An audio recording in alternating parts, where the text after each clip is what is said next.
Hey everybody, sorry I'm a little bit late this morning.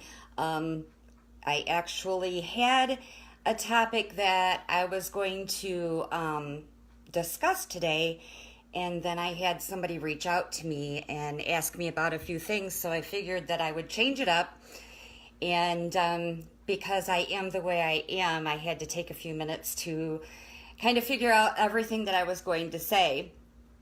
I hope that you guys are having an amazing day today. It is nasty out here in Michigan once again. We had some ice on our roads, and it was a treacherous morning for everybody trying to get into work. Good morning, Janice. I hope that you're doing well.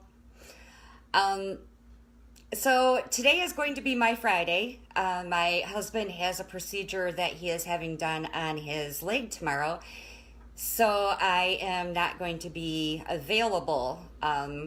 Apparently they are going to be giving him some good drugs to kind of get him prepared for his little procedure there. So what I want to talk about is the family unit and how the family unit can kind of suffer when there is a person in the family that suffers from a mental illness. It is quite tricky to work around everything that's happening. And there are some tricks of the trade, I will tell you that. Thank you, Janice. That means a lot to us. I know he'll appreciate that.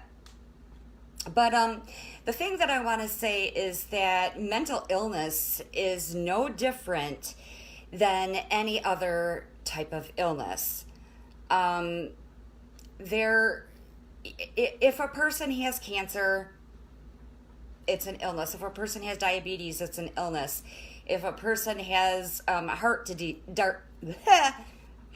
disease, it's an illness. So, when one person in the family suffers from any type of illness, it does affect the whole family. So, mental illness is the same as any other illness, except for the stigma that is attached to it. And I know I go over that a lot, but it is so true. The stigma of mental illness is what actually keeps a lot of people from obtaining the help that they need and the counseling and everything that goes along with it. Nobody wants to admit that somebody in their family has a mental illness. But if somebody in your family is suffering, first and foremost is do not be embarrassed. We don't choose to suffer from any illness, let alone a mental illness. I wish that we could choose, because if that would mean that we could also choose to get rid of it. We don't choose it, so therefore you cannot be embarrassed about it. And one thing that I really, really, really want to stress is don't hide it from the rest of your family unit. If you have a child, the person that wrote to me is a mother of 3 children, and her daughter suffers from mental illness. And she's extremely worried that the amount of time spent on her daughter is going to hinder the growth of her other children. And,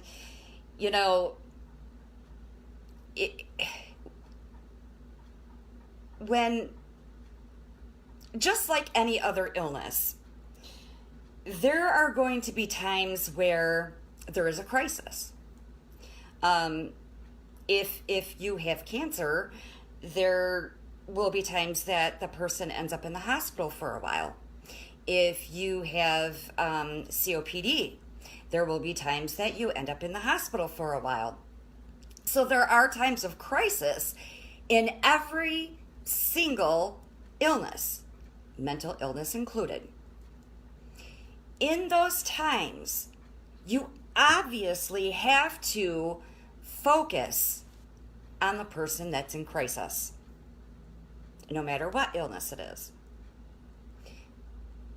So, a mother or your loved one, your spouse, should not feel guilty that your time is being spent on the person in crisis.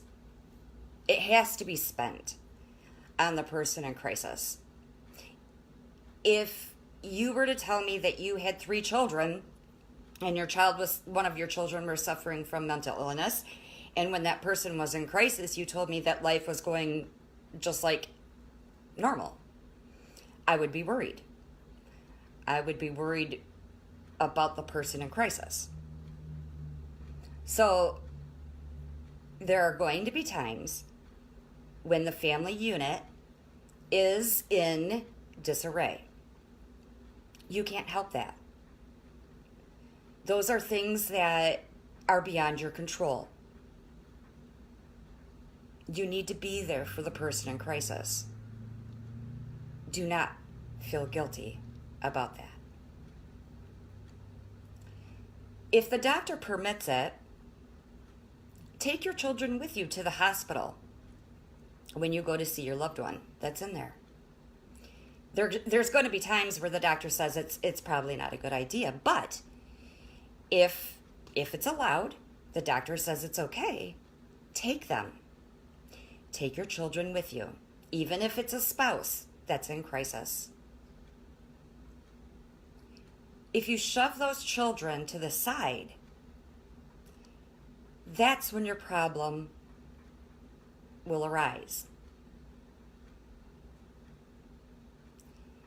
During times of stability, make sure that you talk about what's happening. You talk about the person that is suffering from the mental illness. You allow them to ask you questions, and perhaps even ask the person that suffers from the mental illness. A lot of times, we want to talk about it. We want to tell you what we're feeling and what's going on in our heads. And even if it doesn't make sense, we like to get it out there so that somebody else understands what you're going through. So talk about it. Make sure that your other children are involved in any way, any possible way that you can. How would you involve your children if your other child was suffering from cancer? And that is exactly how I would want you to involve your children with the other child that is suffering from a mental illness. Explain mental illness in age-appropriate terms. That can get tricky, but children are way smarter than we give them credit for. One thing that I ask is that if it's a parent that is suffering from depression, please don't explain it as a sadness. Only because from there on out, if the kid is sad, they're going to say, I'm depressed. And depression isn't just about sadness. We've gone over that many times. So when you do explain depression or mental illness of any sort, talk to the doctor about exactly what's happening and see if they can give you ideas as to explaining it to your other children. And then build your network of family and friends, because when crisis does happen, your other children need to know that their life, although interrupted, will still go on as planned, because you'll have somebody there to step in when you can't be there. If you build that network and make it strong and have faith in yourself, your children will be okay with everything that's happening. Kids are very, very resilient. And they also are very, very smart. They know when something is wrong. They know when family is not going like it normally does. So, a little explanation, a lot of family and friends, you'll be surprised at how quickly and how smoothly it does go. There are going to be times when you as a parent or as a parent of a child with a mental illness or a spouse of a person with a mental illness, when you're going to need a break, a well-deserved break, take it. You will not be any good to the person suffering from the mental illness if you are at your wit's end. Mental illness is scary, and it takes people to dark places. But if you need a break, take it. If you are visiting the hospital every day because your child is in there, take a day off. Allow somebody else to go. You're not a bad parent. You are not a bad spouse if you need to take a break. Your mental health is just as important as the person that is suffering from a mental illness. Take care of you. By taking care of you, you can take care of them. Take time with just your other children. You know, when you are focusing on somebody that has a mental illness or any illness, so maybe I'll just quit saying mental illness and just say illness in general. But when your focus is on that child, that other child, or your spouse, your other children can become resentful. They will begin to think that, well, I guess I need to act that way in order to get mom and dad's attention. Or I need to not come out of my room. Or I need to, whatever is happening, your child will begin to mimic, your other children will begin to mimic the behavior of the child that's suffering. Take the time to care for those other children. Take them for a ride. Take them for ice cream. Take them to a movie. Play a game with them. You don't have to take them anywhere. Play a game with them. Cuddle on the couch. Just be there for them without the guilt of not being there for the child that's ill. Your other children need you.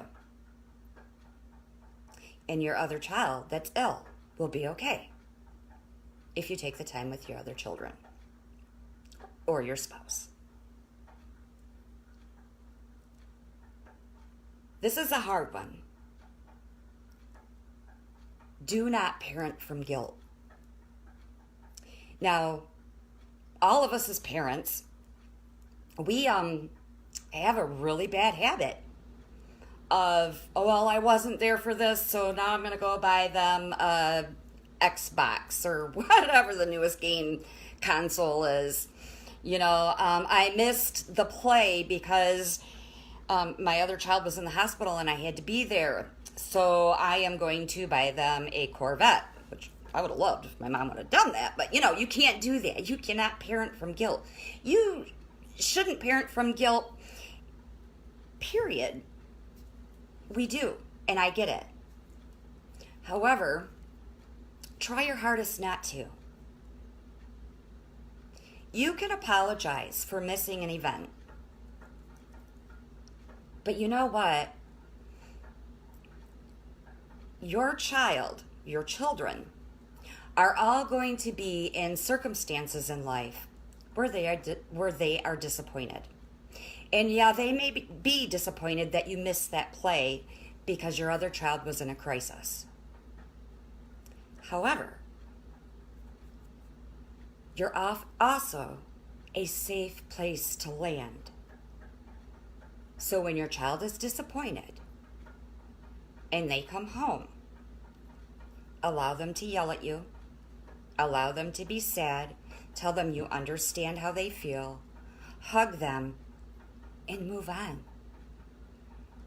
Because you just gave them a coping skill for in the future when for some reason they're disappointed. Don't parent from guilt. Easier said than done, I know. And the more you try, the better it gets. Keep your normal schedule as much as humanly possible. When there is a crisis and you need to be with that loved one at the hospital, use that network of people so that your other children are able to keep that routine that they're used to. Once you involve, and once we get rid of the stigma, and you can involve your extended family into it, it gets easier. We need to break the stigma, and this is why, so that you can involve extended family and friends, so that when there's a crisis, the family unit stays intact. Don't feel bad when you have to rely on them. Because I don't know about you, but if something happens to one of my daughters and they need me, I don't get upset. I do it, and then we move on. Your extended family and friends feel the same way. They're there.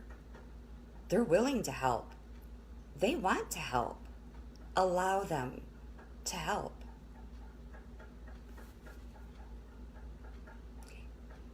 Tell your other children the next steps. Tell the children that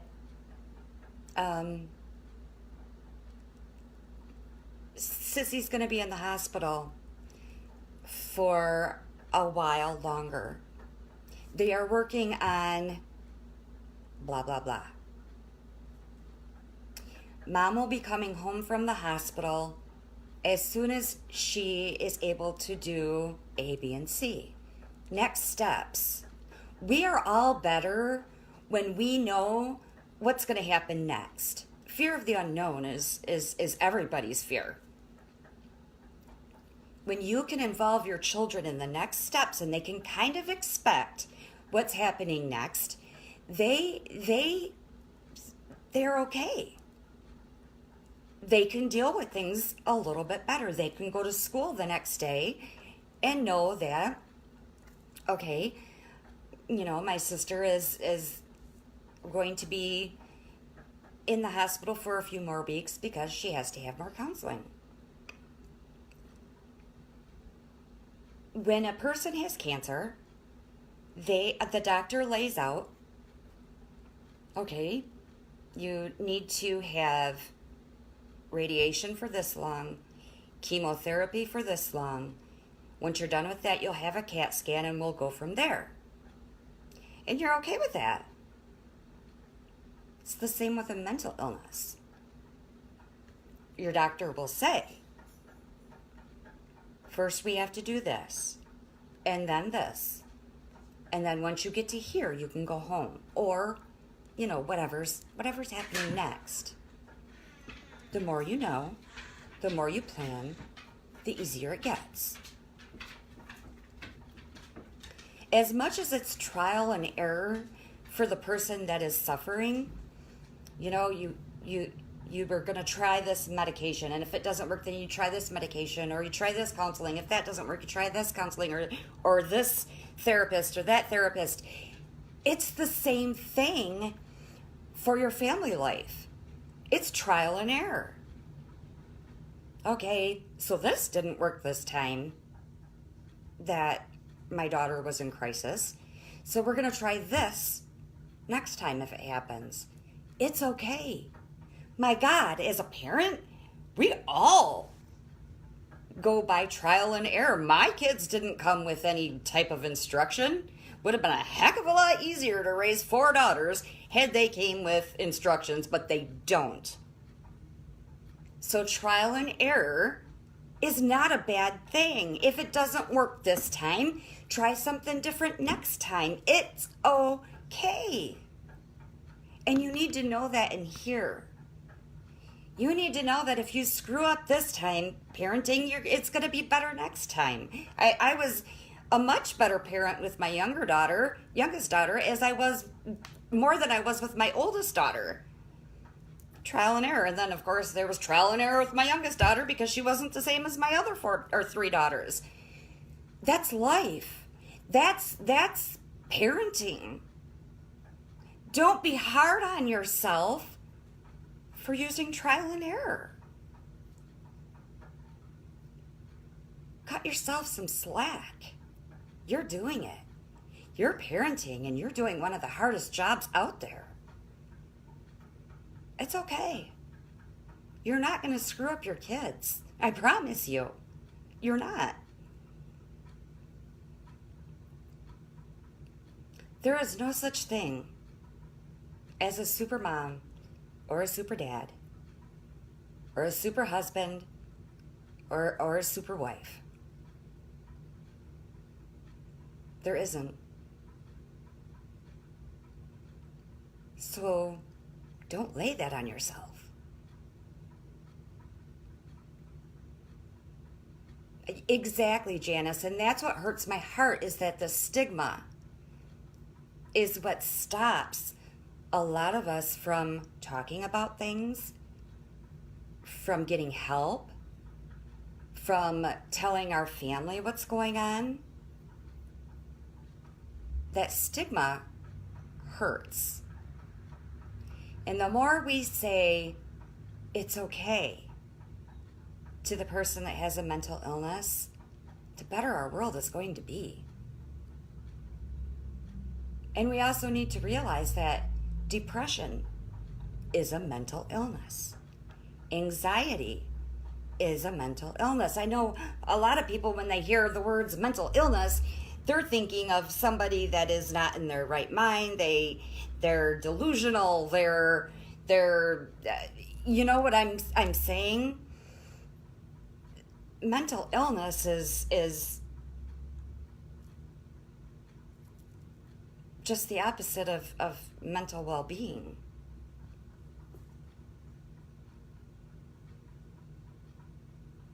Open your heart and your arms. Exactly. When we begin to accept people for who they are and not what they do or what they give, that makes the world a better place. And when we support one another, mental illness or not, understanding it or not, just saying, you know, I don't understand, but I've got you, it changes it. It really does. So to the parents that have a child that is suffering from a mental illness and has other children at home, you've got this. To the wife who has a husband who has a mental illness, you've got this. Take a deep breath. Reach back and ask for a little extra strength. And you can do it. Trial and error has killed nobody yet. At least I don't think. You've got it. And we've got you. Now remember, I probably won't be on tomorrow, so I won't be seeing any of you until Monday. If you need me, I'm an inbox message away. And just know that no matter what's happening in life, you can do it. You can absolutely do it. And remember that your child's story isn't over. Your spouse's story isn't over. And your story isn't over. I love you all. Have a great weekend.